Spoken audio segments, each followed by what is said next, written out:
Pablo Escobar. El solo nombre evoca imágenes de una riqueza inimaginable, una violencia despiadada y un reino de terror que se apoderó de Colombia durante décadas.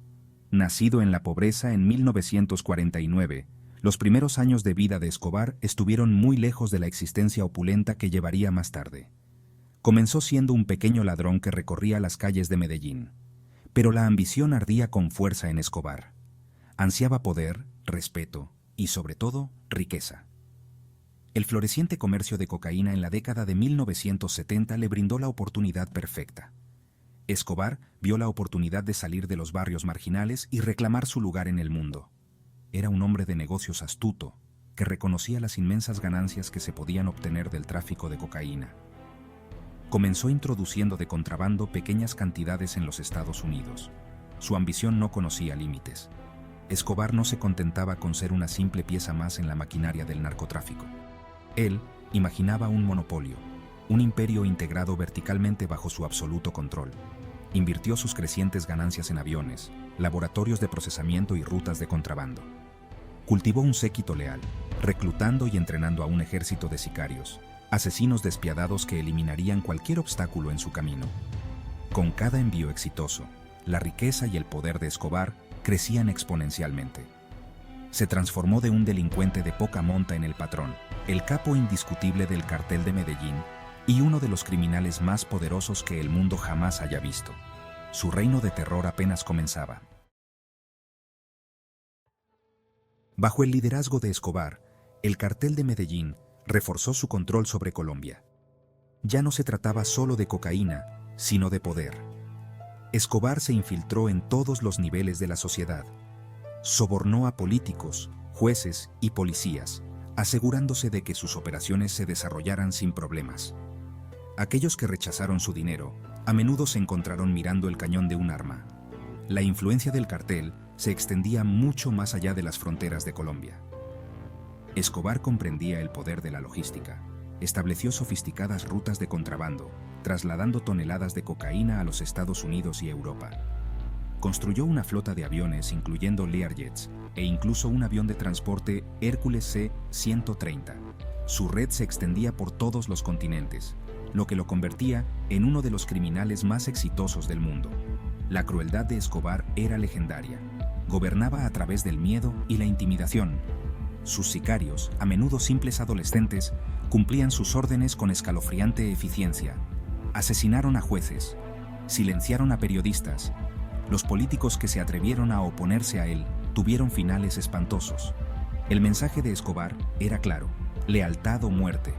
Colombia estaba atrapada en un dominio absoluto. El gobierno parecía impotente para detenerlo. La riqueza de Escobar era asombrosa, se estimaba en miles de millones de dólares. Utilizó su fortuna para construir hospitales, escuelas y proyectos de vivienda para los pobres, cultivando una imagen de Robin Hood que consolidó aún más su control del poder. Pero esta fachada de filantropía no podía ocultar la brutal realidad de su reinado. El modelo de negocio de Escobar era simple, brutal e increíblemente efectivo. Controlaba todos los aspectos del comercio de cocaína, desde los campos de coca de Colombia hasta las calles de Miami. Esta integración vertical le permitió maximizar los beneficios y mantener un control férreo. Comenzaba con los cultivadores de coca en las remotas selvas de Colombia. Escobar les proporcionaba capital inicial, equipo y protección a cambio de sus cosechas.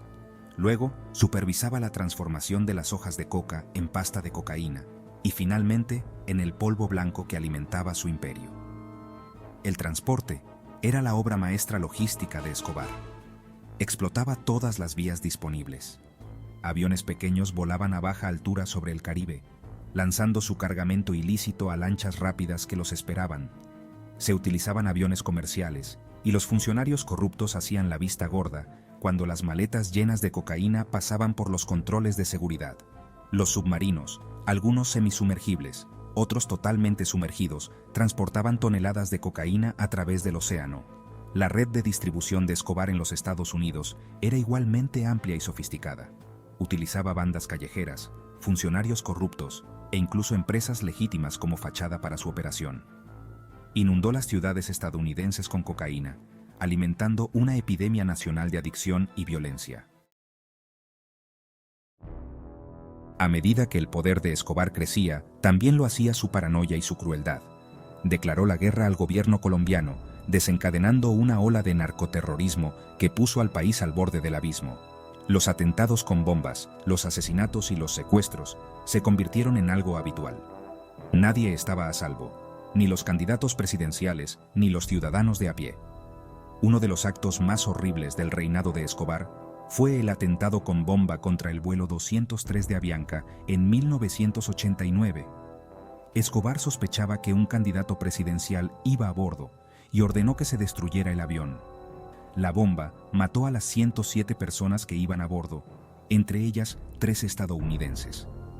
Este acto de barbarie conmocionó al mundo y consolidó la imagen de Escobar como un terrorista despiadado. La violencia se extendió más allá de las fronteras de Colombia.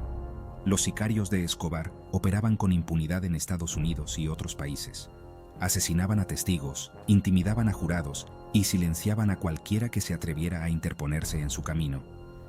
Las calles de Miami se convirtieron en un campo de batalla, sembradas de cadáveres de los que quedaban atrapados en el fuego cruzado. El coste humano del imperio de Escobar fue asombroso.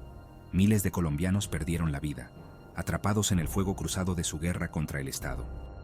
El narcotráfico alimentó una oleada de violencia, corrupción e inestabilidad. El legado de Escobar fue una mezcla tóxica de miedo, derramamiento de sangre y desesperación. A pesar de la aparente fuerza del imperio de Escobar, comenzaron a aparecer grietas internas. La deslealtad y las deserciones, dentro de sus propias filas, aumentaron a medida que se intensificaba la presión de las fuerzas del orden. Las tensiones financieras y los retos logísticos comenzaron a socavar la eficiencia de sus operaciones. Además, los cárteles rivales vieron la oportunidad de debilitar a Escobar y comenzaron a colaborar con las autoridades, proporcionando información crucial que acabaría conduciendo a su caída. A pesar de su notoria reputación, Pablo Escobar era una figura compleja. Para algunos era un criminal despiadado, para otros, un héroe parecido a Robin Hood. Invirtió en comunidades pobres, construyó casas y patrocinó equipos de fútbol locales. Esto le granjeó un importante apoyo local, lo que complicó los esfuerzos por capturarlo. Sus actos públicos de generosidad hicieron que muchos colombianos lo vieran como un benefactor, no solo como un criminal. El legado de Pablo Escobar, conocido como El Patrón, sigue siendo controvertido.